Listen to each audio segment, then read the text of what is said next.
You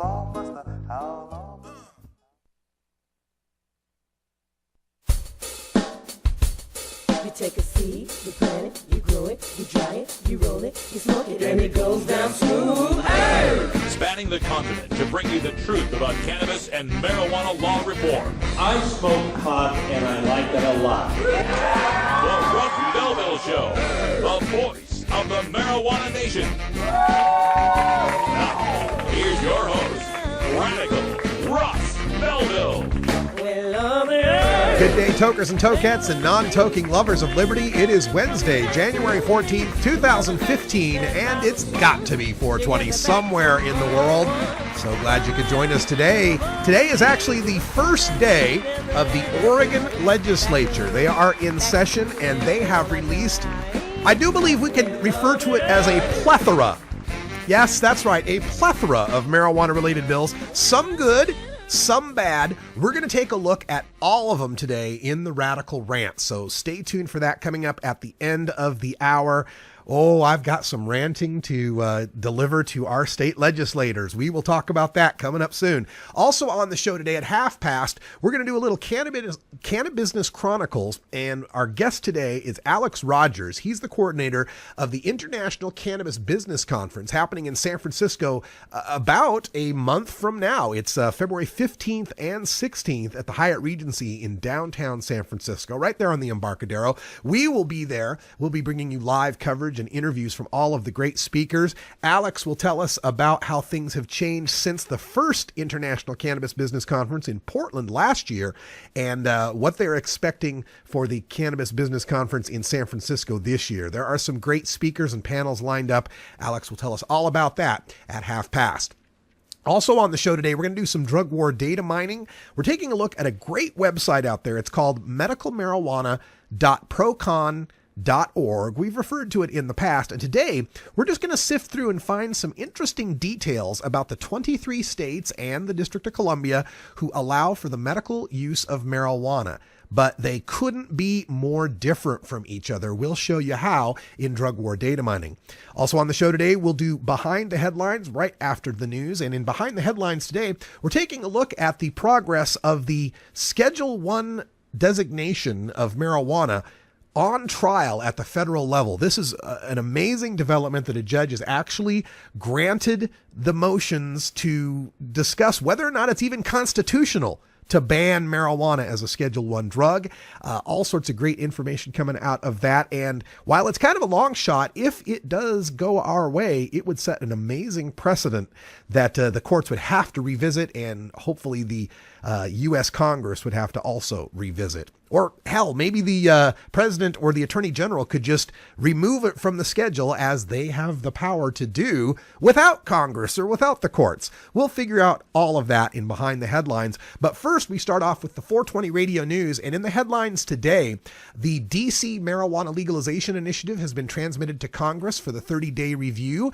A representative in Texas wants to pass a marijuana decriminalization bill. In Washington state, they're looking at legalizing industrial hemp. Yeah, that's right. They legalized recreational pot, but didn't cover industrial hemp. We'll talk about that. Brazil in South America has approved the use of cannabidiol for medical purposes. We'll tell you which purposes. In Connecticut, their medical marijuana program was looking to add 4 conditions that would qualify for medical marijuana coverage. 3 of them made it. We'll tell you which ones in the headlines. And a protest in Arizona at the state capitol drew over 100 people calling for marijuana decriminalization and marijuana legalization. We'll talk about that as well. Plus, an hour or two, we'll do Toker Talk Radio. We'll take your calls at 971-533-7111. We're also going to talk a little bit about Dianne Feinstein, the Bay Area senator from California, who is one of the most anti-legalization people out there, and 2 Chainz versus Nancy Grace on marijuana legalization. You gotta see it to believe it. It's all coming up on the Russ Belville Show. Stick around. We're back in about 90 seconds.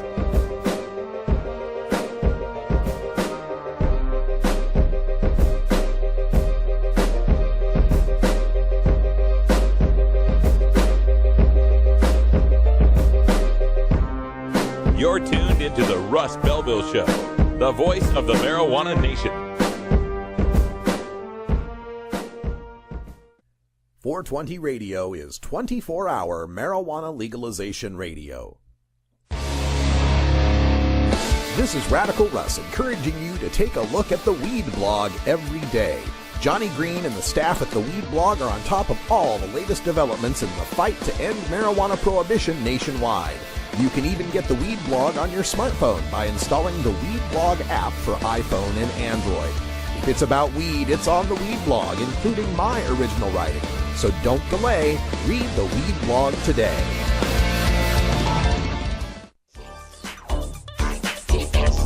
Big Daddy thinks. Funky roller ring. Oh yeah, this is Big Daddy, and I'll be your freakazoid every Thursday night, right here at the Funky Roller Ring. Funky Roller Ring. 11 Eastern, 8 Pacific, only on RadicalRuss.com.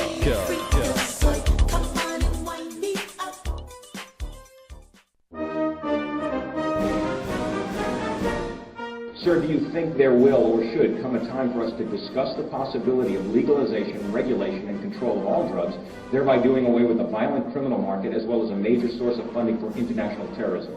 Thank you so much for your time, Mr. President. Well, I think this is an entirely legitimate topic for debate. Name the time and place, Mr. President. Radical Russ has been prepping for this debate full-time since 2005. The Russ Belville Show.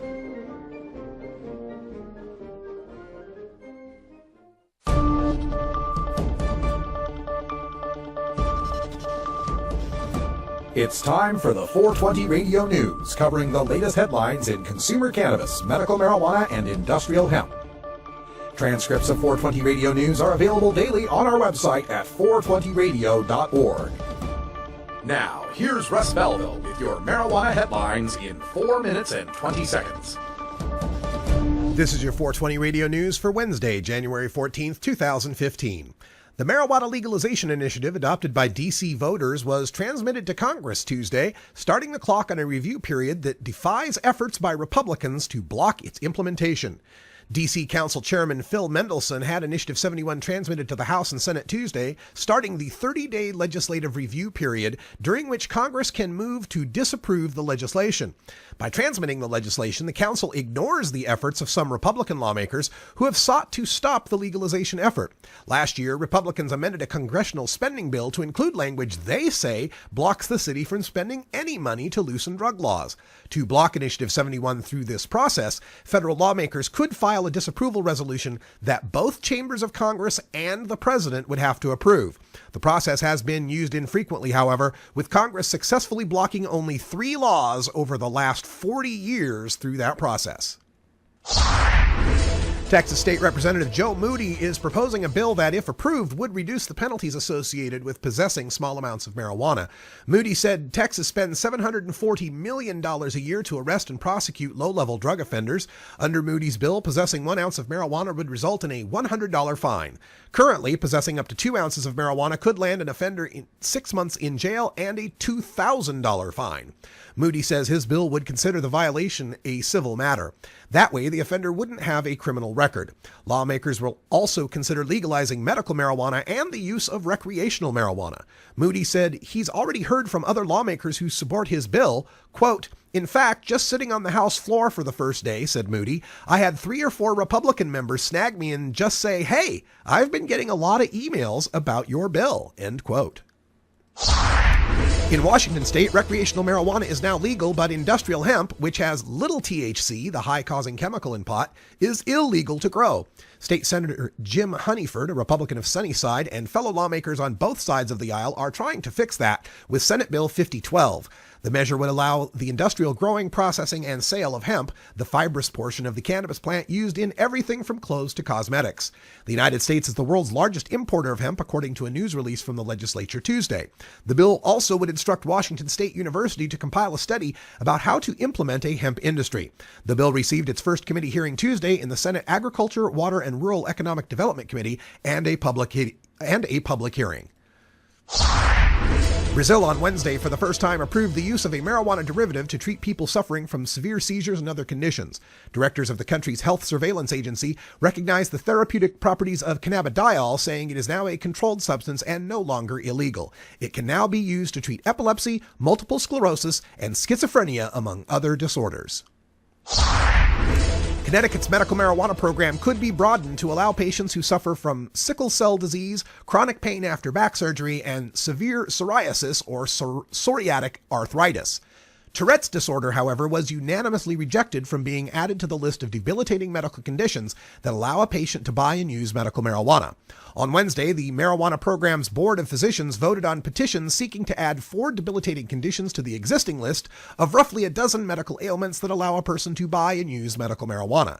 State law currently allows Connecticut residents 18 or older to register as medical marijuana patients if they have any of the following conditions: cancer, glaucoma, HIV/AIDS, Parkinson's disease, multiple sclerosis, intractable spasticity related to nerve damage in the spinal cord, epilepsy, cachexia, wasting syndrome, Crohn's disease, or post-traumatic stress disorder. About 125 people from across Arizona gathered in front of the state capitol on Monday morning to protest current marijuana laws and call for its legalization. The protest, organized by the advocacy group Safer Arizona, was one of many planned for the first day of the 2015 legislative session. The protesters circulated 2 petitions at the event, one to legalize marijuana and one to end the penalties for possession. The current penalties for illegal marijuana possession are a fine of $750 and up to nearly 4 years in prison, while sales could result in up to 12.5 years in prison. This has been your 420 Radio News for Wednesday, January 14th, 2015. I'm Russ Belville.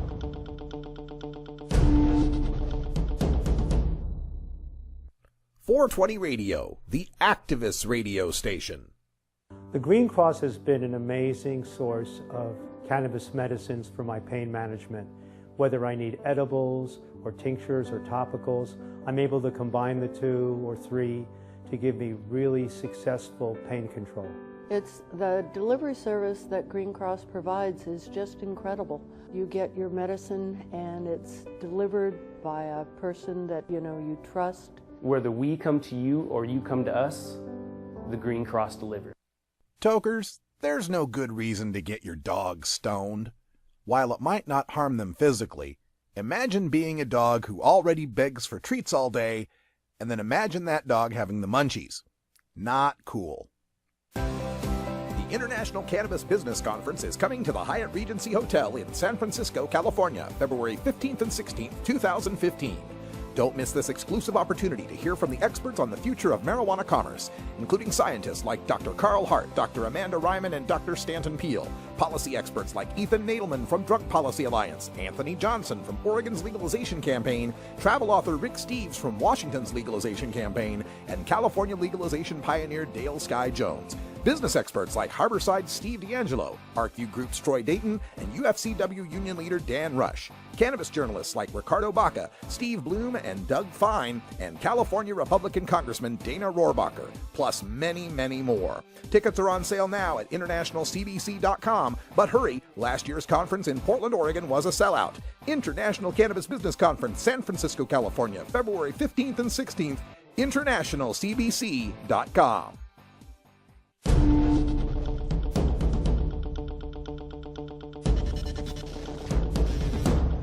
Welcome back, almost 14 after the hour, and today in Behind the Headlines, we're taking a look at the federal trial going down in Sacramento, California, where U.S. District Judge Kimberly J. Mueller is going to decide on whether or not the Schedule I designation for cannabis, marijuana, under federal law is constitutional.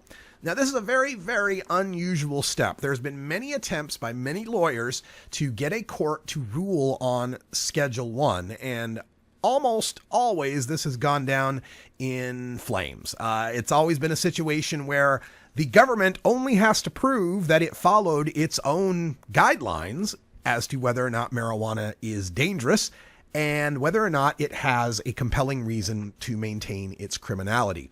But this is the first time in decades that they've done a fact-finding hearing on the classification of marijuana. Now, keep in mind, Schedule I is the designation that says marijuana and any drug that's in Schedule 1, has no medically accepted use in the United States, cannot be used safely even under a physician's guidance, and is a dangerous drug that is likely to be abused. So it's the three-prong test for something to be in Schedule 1, which includes drugs like heroin, ecstasy, and LSD.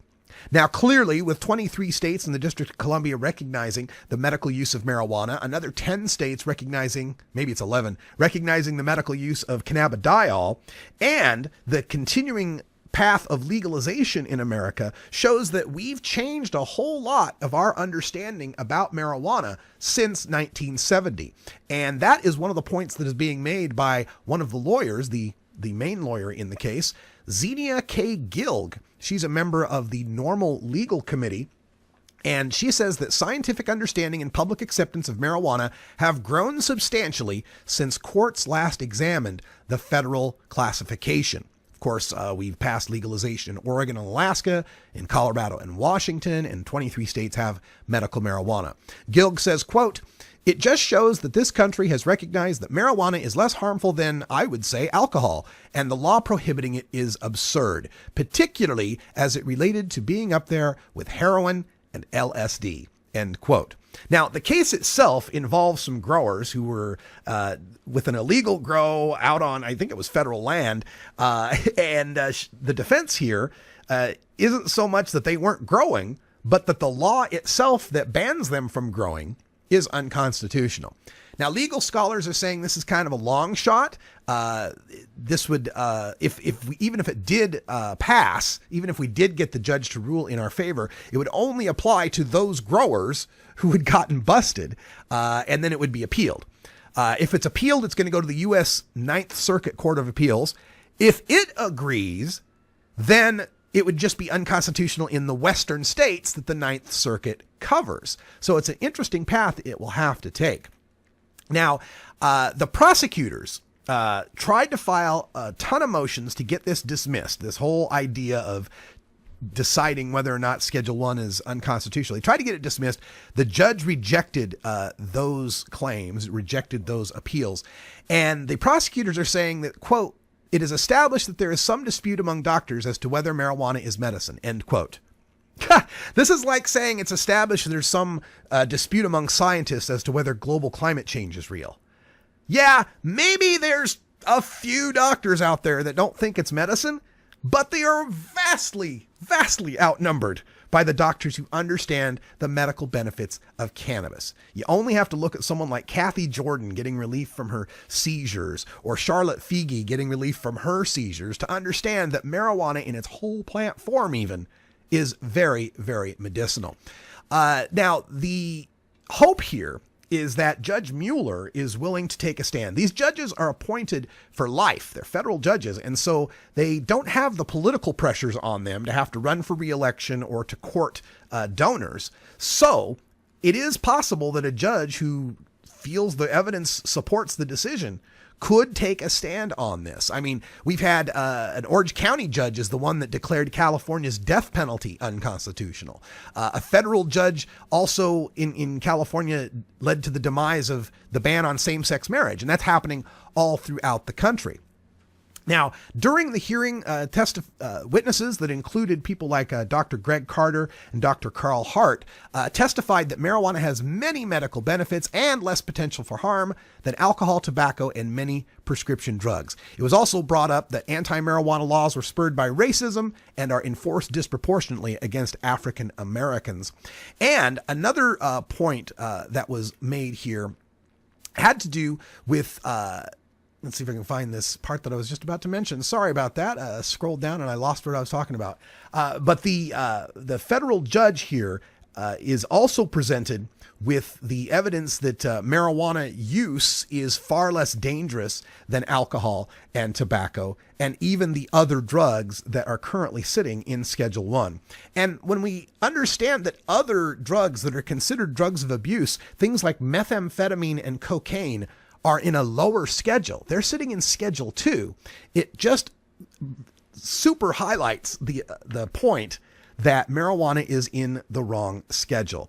I believe it should be removed from the schedules altogether. I think it should be out there with dandelions and oregano, for that matter. It shouldn't be on any federal schedules, but we'll have yet to see how Judge Kimberly Mueller will rule in this case. A decision is not expected until much later this year. We'll keep you posted.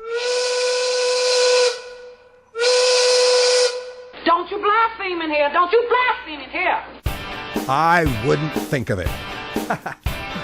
All right, folks, time for us to take a break. It's 4:20 in the Mountain Time Zone, so the folks in Denver are getting their smoke on. I hope you get that chance too.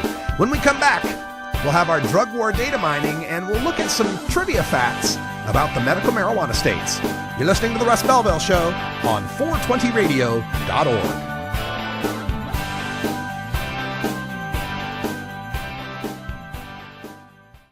420 Radio, the home of marijuana experts. Get.Buzz. .Buzz is the internet platform that fuels community interest, excitement, and new experiences. .Buzz is the premier online destination for internet users seeking the latest news on a variety of topics. .Buzz appeals to groups active in blogging, communications, journalism, advertising, and marketing. .Buzz offers registrants a stronger alternative to the shrinking namespace of existing top-level domain names, such as .com, .net, and .org. Get your name now at get.buzz. I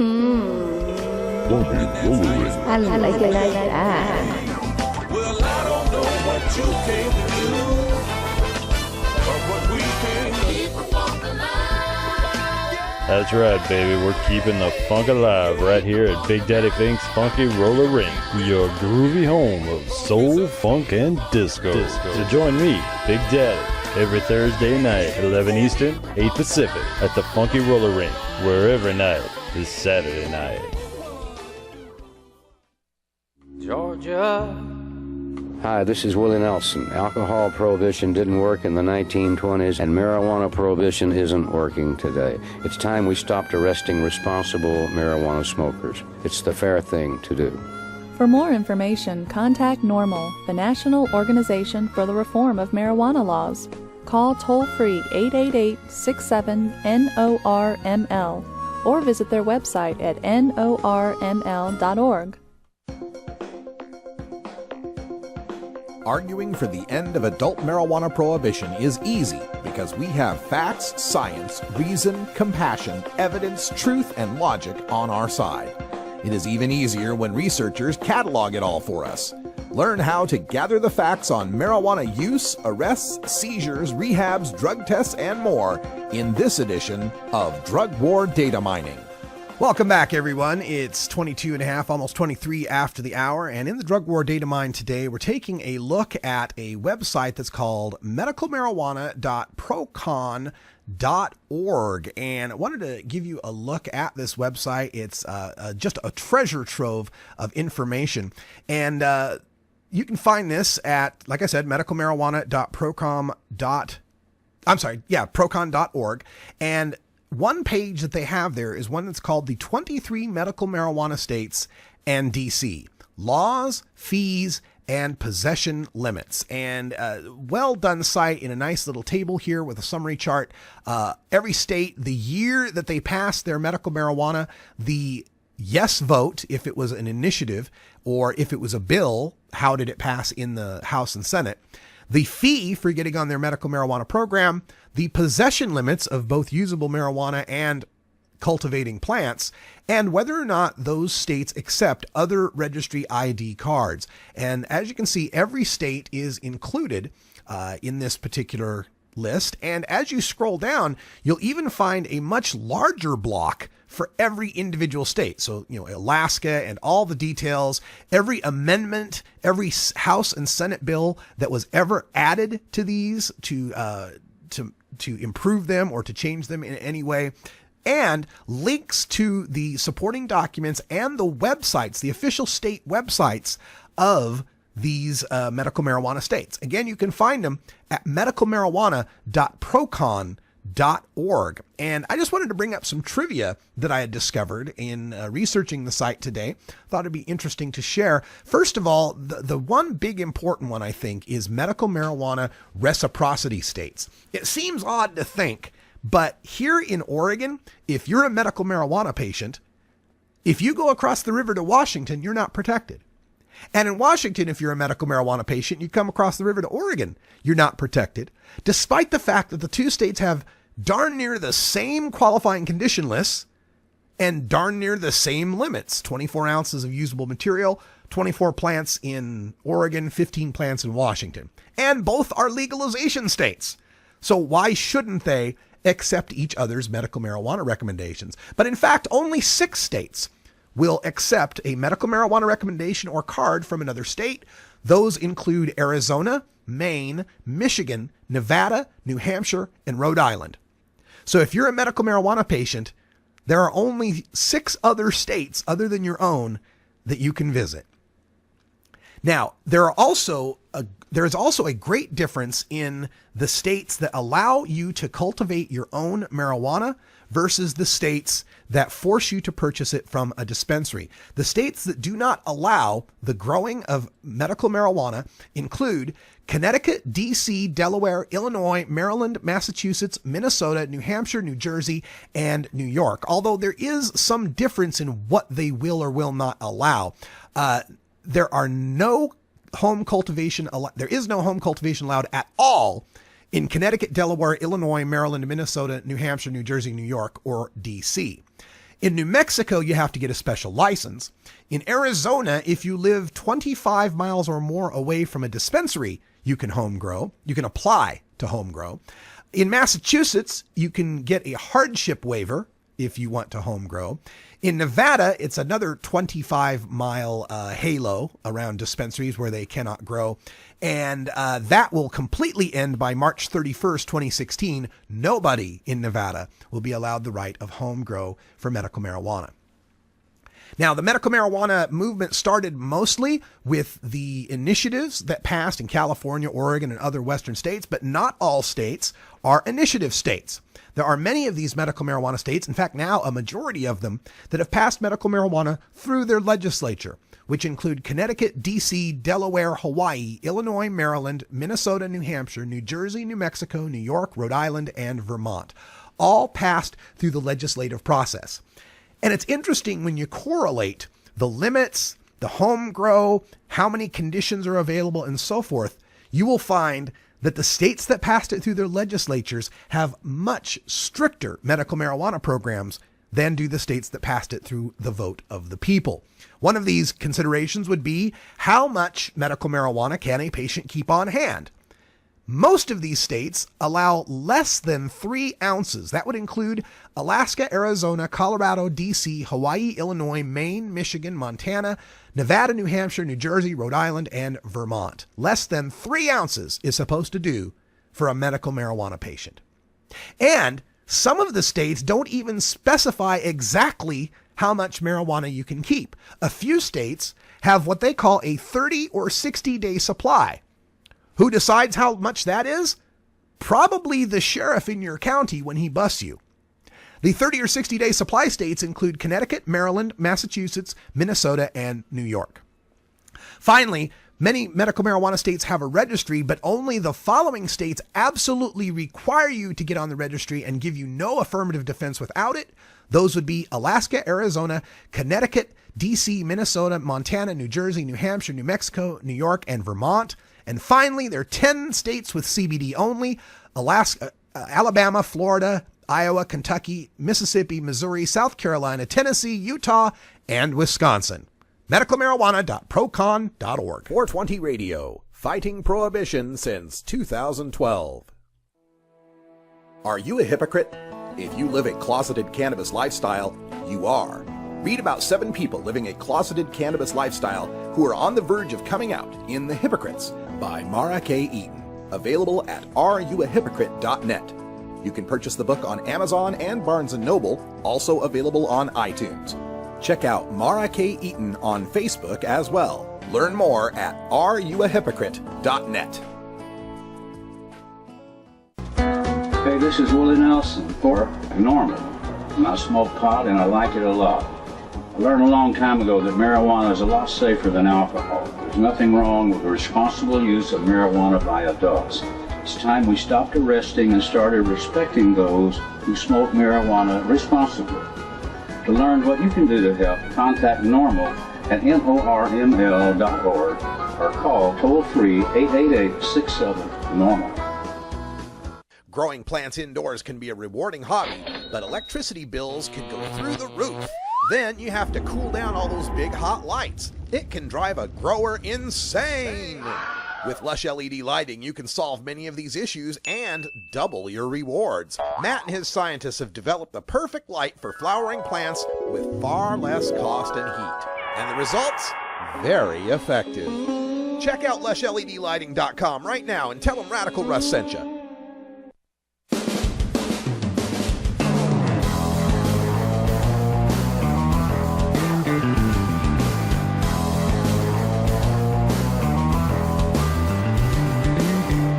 Mark Twain once said that when there's a gold rush, it's a good time to be in the pick and shovel business.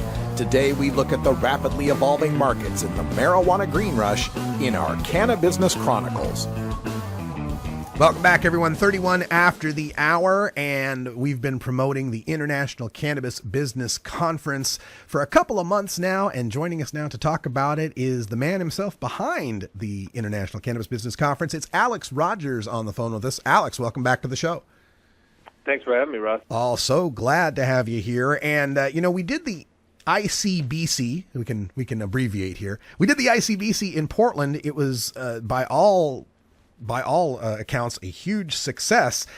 Is that what propelled you to want to move this to San Francisco, or why did you want to move it to San Francisco? Well, I guess when we originally came up with the mission of the ICBC, we wanted our first one to be in Portland. That was our strength. That was our home state. But we always had the inclination to,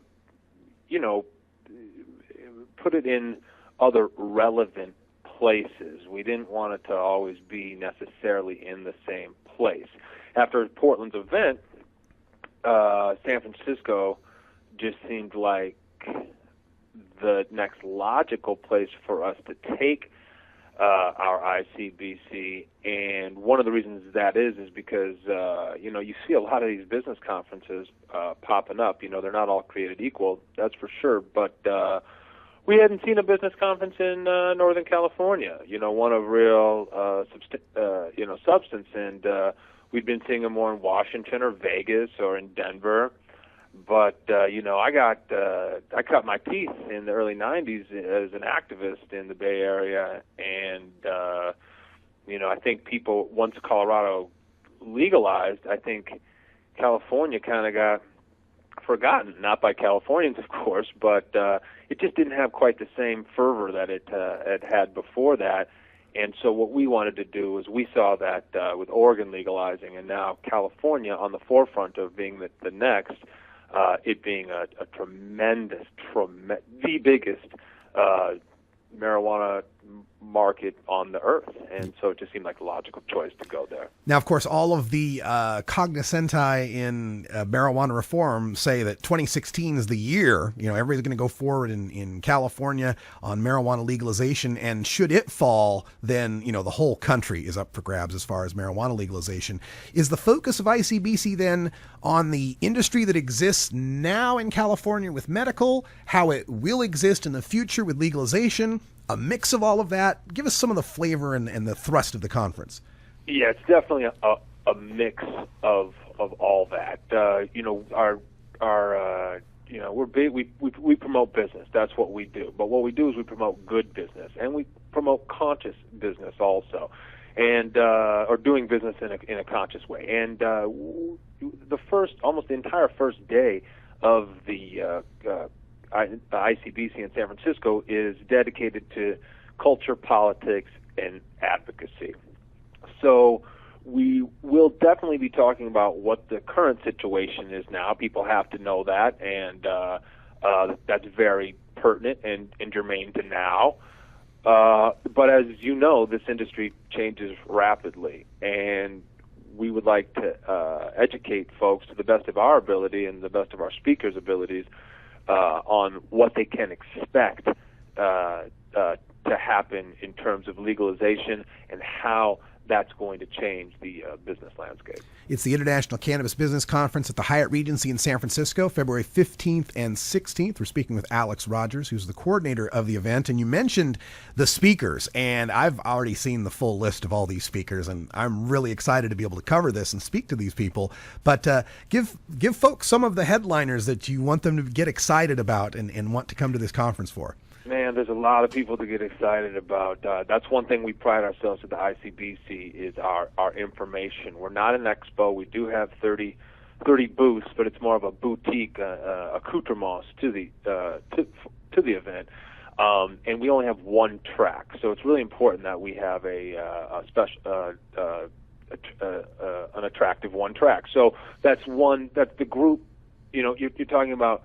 A lot of the conferences you go to, there's many tracks, and you might get 100 people in each track. No, we really focus the group here, and in doing with only one track, it's really incumbent upon us to pick some bad mofos, and that's what we've done for this one. We've got, we've got Carl Hart kicking it off, Dr. Carl Hart, who you had mentioned in your.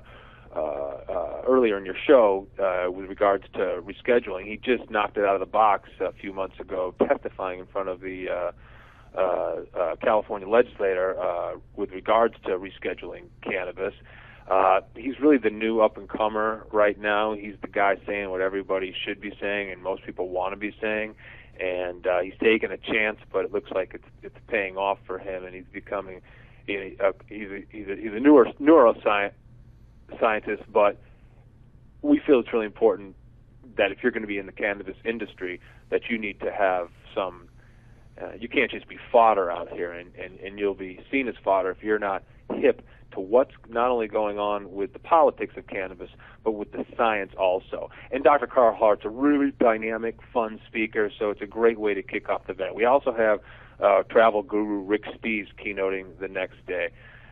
Rick Steves, he's kind of like the okey-doke poster boy child for cannabis, and we love that. You know, it's this guy who's won the hearts of America through his travel, through his books and his traveling, and his TV, and is now coming out strong. Also a guy with a lot of sand who's coming out and taking seemingly a chance in doing so, but making a big difference. We got Ethan Nadelman, head of DPA. We've got Congressman Dana Rohrabacher, pretty much the Republican in Congress pushing cannabis. We even have free mixer event for anyone who has a ticket. A lot of the conferences, they charge for mixer events. We don't. We put that as an added little bonus for folks who do buy a ticket. And we've got Del the Funky Homo Sapien, Deltron 3030, performing for all conference members at a private party that evening. And so it's just, I could go on and on and on, Russ, and it's just, it's a tremendous lineup, our best ever. Yeah, I agree. And check out the speaker list, folks. The website's internationalcbc.com, and I think it's /speakers will probably get you to where the speakers are. If not, there's a menu at the top. You'll figure it out. It's the internet, folks. Now, as far as this event goes, I'm getting some questions from our chat room, and one person would like to know, is this an annual event, or are you going to try to stage it maybe once a quarter in different states or something like that? Yeah, we're not sure exactly. It's definitely not an annual event. We're going to move. We plan on doing Portland again in September, and that'll probably be the next ICBC. We weren't sure if we were going to come back to Portland right away, but because Measure 91 passed, we are, and we'll be doing that at the Convention Center, and I think that's the 12th and 13th, the Saturday, Sunday. Mm-hmm. But that'll be on. All that information will be on the website. But we're looking at. There's a lot of places we could do it. I will probably never have one in Vegas. I'll say that because Vegas is probably one of my least favorite towns in the on the earth, and so I probably just couldn't force myself to go to Vegas and do anything. But we are looking at not only places like Seattle, Denver, New York, Chicago, Miami, Honolulu. These are all options. We don't know where we're going to go after Portland. We'll probably just do San Francisco again. It seems like Portland and San Francisco, it's our way to really represent the West Coast, put Oregon on the map, and really bring California into the forefront. However, we have all those cities as an option. And lest we not forget, this is the International Cannabis Business Conference, so I'm actually looking at Berlin right now and possibly Sydney in the future. Oh, fantastic. That sounds like a lot of fun. It's the International Cannabis Business Conference, Hyatt Regency San Francisco, February 15th and 16th, which is a Sunday Monday. Any reason why you picked a Sunday Monday? Oh, yeah, because it was the only 2 dates available when I really wanted to be in San Francisco. I thought about it. It seemed kind of an obscure time because Valentine's Day is the 14th. It's President's Weekend. I did a lot of talking to my colleagues and peers to see what they thought, and everybody seemed to think that President's Day weekend is not a deal breaker. And so it looks like that timing is working out perfectly. It looks like this event will sell out, and I got a little better deal with the hotel because if the venue, I think, because doing an event in San Francisco, you're getting a lot bigger numbers thrown at you than doing one in Portland, and so it was pretty intimidating going in there cold trying to find a venue. And I got to say, working with the Hyatt Regency has been nothing but a pleasure. Excellent. And I hadn't even considered that it was President's Day weekend. A lot of people might have that Monday off, and so it's really not that weird a schedule. Another question. Yeah, it seems to be a perfect time, actually, oddly enough. So I was going to say, another question from our chat room refers to the difficulty in getting legalization passed over the past couple times around, where people in the medical business oppose the idea of the legal recreational business. Do you find any of that among the people that go to the conference? And if so, how do you address that?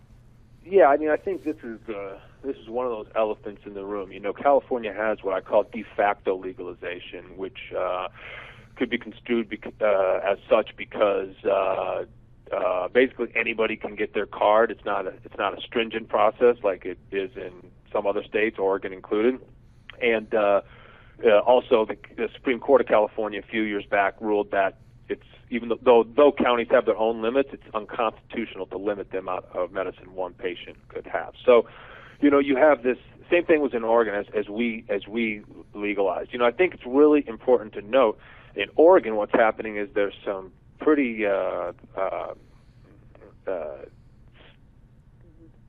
there's many bills coming to Oregon this session right now that would like to completely revamp medical marijuana.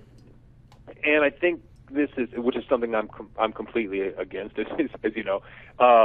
But I think that's what makes a legalization initiative. You want to keep your de facto legalization in your respective medical state, especially until the recreational laws would pair that.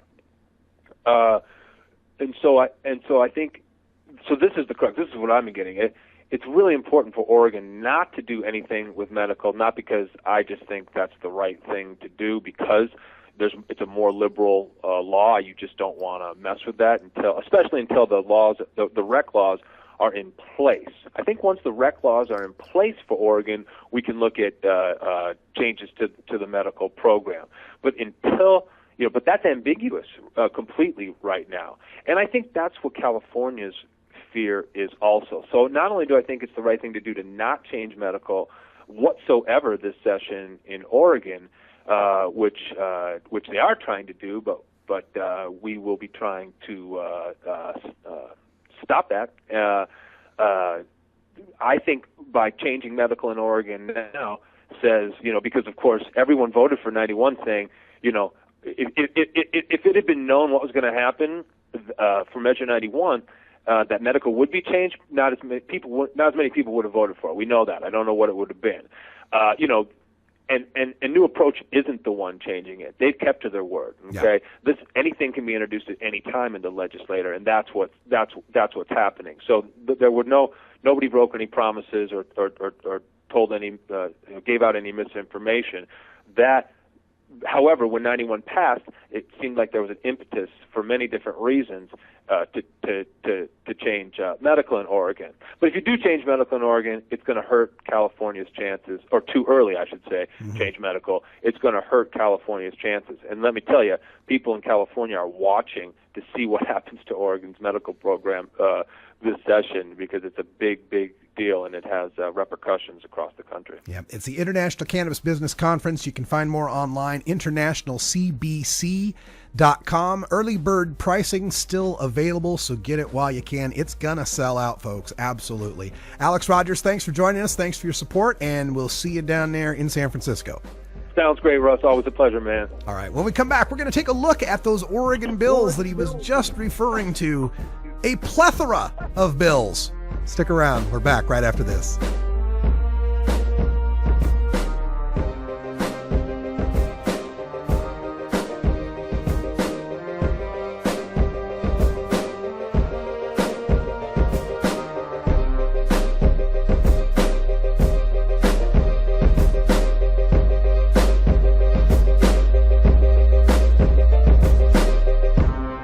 You're tuned into the Russ Belville Show, the voice of the marijuana nation.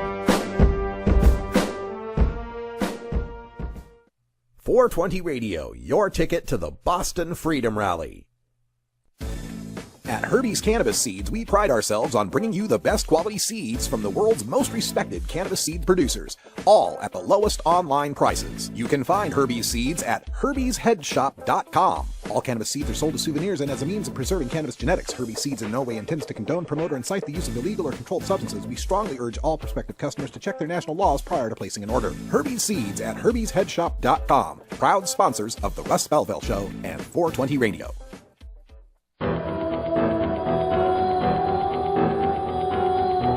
In the interest of fair and balanced journalism, the Russ Belville Show presents the anti-drug public service announcement of the day.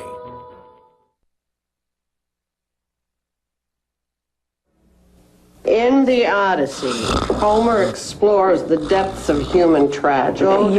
Second. Huh? Hey, man. Here, through the eyes of Odysseus, he's being challenged by exotic lives. I feel like everyone you know is smoking pot. I'll take that, mister. This has been the anti-drug public service announcement of the day. To cure this sort of reefer madness, listen to the Russ Belville Show every weekday on 420radio.org. Adam Hand of Handmade Apparel produces quality custom designs for t-shirts, hats, and other apparel. Handmade Apparel is the official design shop for 420 Radio among many clients who rely on Adam Hand for everything from short-run custom projects to full-run clothing lines. Visit handmadeapparel.biz to browse the selection of handmade gear or to get a personal quote for your own designs. Handmade Apparel, a proud supporter of 420radio.org.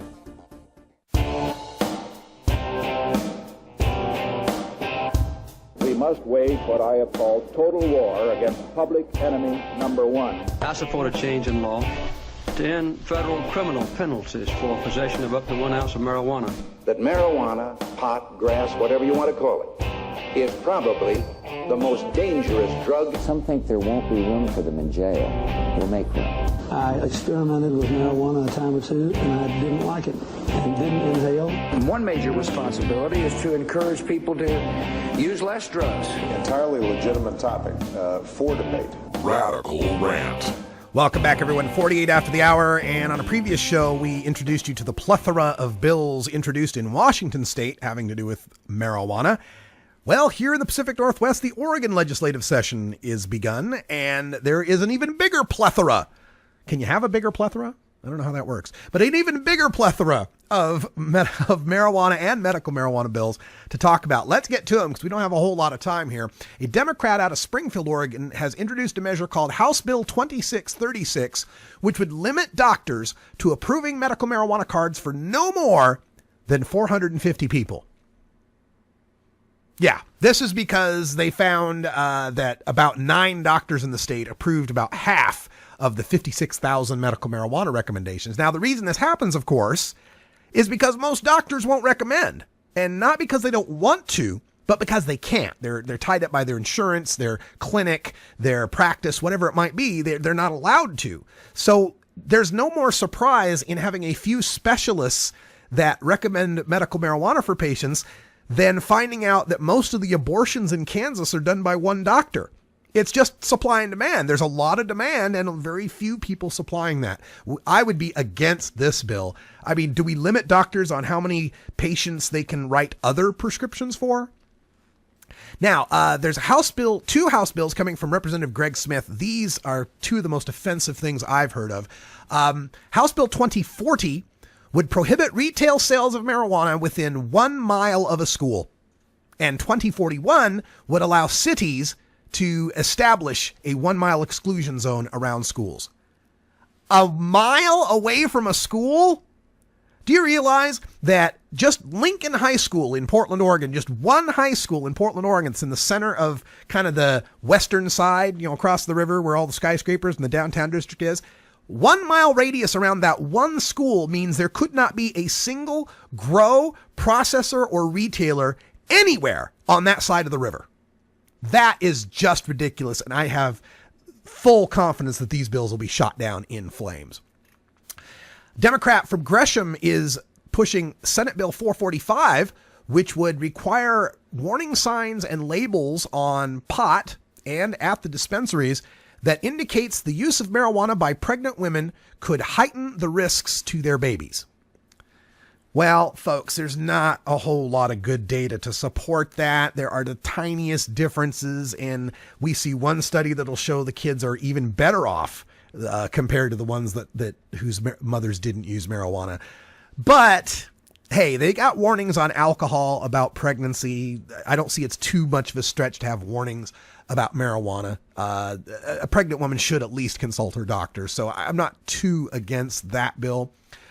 House Bill 2781 would prohibit state funds from going to daycare providers with medical marijuana cards. This became a big deal because in 2014, there was a TV report about 2 daycare providers in Salem who had medical marijuana cards, who used their medical marijuana not in front of the kids, not in any room where the kids were or anything, but they're legitimate patients dealing with pain.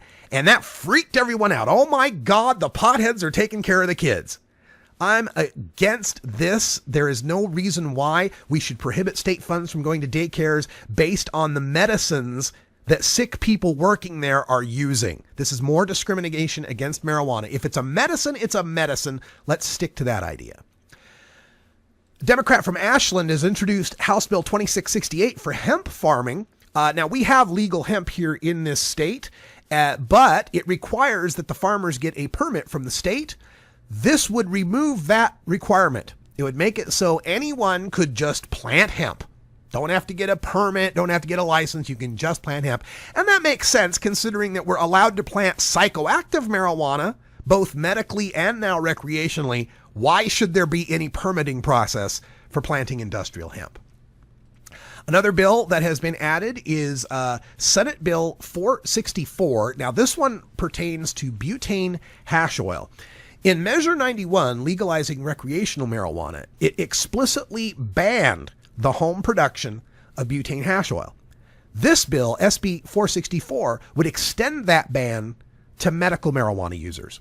Now, this will be controversial amongst the medical marijuana folks who say they need to be able to home blast their own tubes of weed to get BHO. But as far as I'm concerned, the use of explosive gases within residential areas is not something we should tolerate. Now, I would be for finding some way of licensing or registering medical users to ensure that they're using closed loop systems for blasting or ensure that they've got a safe ventilated place for blasting. But that's a little detailed and has a lot of shades of gray in it. I would err on the side of public safety here and go with that bill, Senate Bill 464. We can't have people causing explosions within the residential neighborhoods. There are a pair of bills, Senate Bill 479 and Senate Bill 480, that have been put forth to study medical marijuana and how best to serve patients. Yeah, that's right, folks. We've had medical marijuana in this state for going on 17 years. Nobody's ever bothered to ask the patients if it works. Nobody's ever bothered to study how best to get them their medical marijuana. It was all this kind of, all right, sick folks, have at it. Seems ridiculous to me. And I support these bills because the more we learn from the patients, I think the better, and the better case we can make for medical marijuana all throughout the country. Another school exclusion zone set of bills, Senate Bill 124 and Senate Bill 164, both from Republicans out of Klamath Falls, would tighten the penalties on selling or procuring marijuana within 1,000 feet of a school.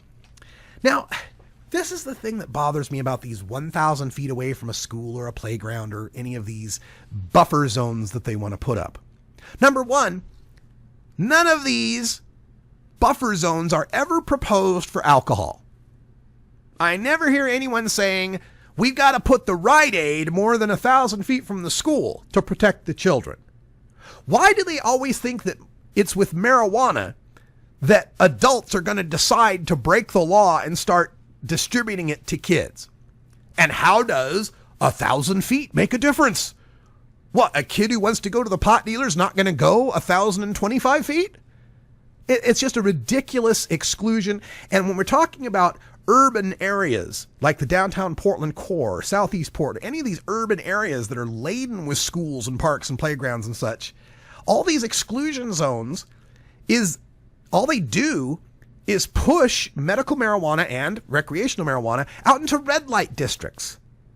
All they do is burden sick people and recreational consumers unnecessarily. Now, I'm all for having enhanced penalties for selling to minors or enticing minors or advertising to minors.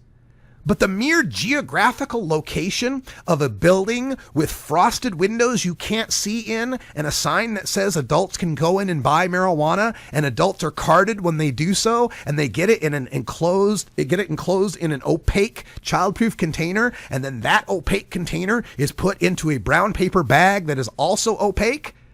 How does that harm the children? Oh my God, if the kids were to lay eyes on that, they might think marijuana is just no big deal. It's ridiculous, and this kind of discrimination and prejudice against marijuana businesses needs to end. And finally, Senate Bill 460 has been introduced that would allow medical marijuana dispensaries to remain in place even if a school moves in to the 1,000-foot exclusion zone. The idea being here that if you've already established a medical marijuana dispensary, you're already serving patients, they're already depending on that location. That location shouldn't be forced to go out of business because now a new school is opening up nearby. I would support this, of course, as a makeshift measure until we can end all of these exclusionary zones. But half a loaf's better than none. We'll take that one. That wouldn't be so bad. This at least 16 marijuana-related bills that have been introduced in the Oregon Legislature, and many more are in the works. They're going to try tinkering with everything. They're going to go after trying to grandfather in these local taxes, all of these areas, all these localities passed on marijuana, something explicitly against the intent of Measure 91, which gives sole taxation authority to the state. In fact, there's a lawsuit that has just been filed in Newburgh, which is one of these cities that passed such a tax, demanding that the city of Newburgh cite the authority by which they are taxing marijuana. And think about this, right? Newburgh, the city, says we're going to tax recreational marijuana, but they said so before recreational marijuana was a legal thing to tax. So how do you pass a tax on something that cannot legally be taxed, just assuming that it will become legal someday, especially when what made it legal explicitly forbids you from passing a local tax? These and other issues are going to be at play in the Oregon Legislature all throughout the session. We'll bring you as much coverage of the legislative politics and session as we can. I will also be involved in my new role as the executive director of Portland NORML, attending some of these hearings and meetings and doing our lobbying from the consumer's point of view as to how these things should play out. Wow, folks, time flies when you're legalized. That's all the time we got for today, but stay tuned for Hour 2 Toker Talk Radio. We'll take your calls at 971-533-7111 and look at some other stories of the day including 81-year-old Dianne Feinstein, the senator from the Bay Area, who does not understand what her constituents really want. And, of course, Nancy Grace versus 2 Chainz. How can we pass that up? For everyone here at 420radio.org, I'm Radical Russ. Thanks for joining us. Until next time, take care of each other, tokers. This is the Russ Belville Show. The Russ Belville Show is blogging and podcasting daily at radicalruss.com. You take a seed, you plant it, you grow it, you dry it, you roll it, you smoke it. You take a seed, you plant it, you grow it, you dry it, you roll it, you smoke it.